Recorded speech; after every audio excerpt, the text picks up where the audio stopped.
Patay ang isang motorcycle rider matapos na masagi ng isang van at magulungan pa ng truck sa Purok 5 Barangay Buang, Tabaco City, alas 6 kagabi. Kinilala ang biktima na si alias Antonio, 52 anyos at residente ng Barangay Matagbak, parehong lungsod. Batay sa inisyal na investigasyon ng Tabaco City Police, nag-overtake sa delivery truck ang L300 van at nasagi nito ang motorsiklo ng biktima na nagresulta sa pagsemplang nito hanggang sa magulungan ng delivery truck.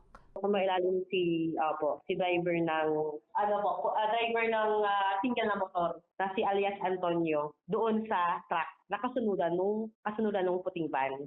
Dagdag pa ng tagapagsalita, parehong tinakbuhan ng mga sangkot na driver ang biktima. Naisugod pa siya sa ospital ngunit idineklara ring dead on arrival.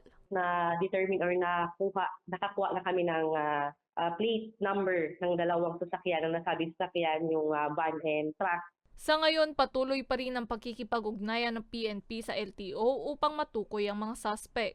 Para sa mga balitang Tatak, Bicol, May Insinares.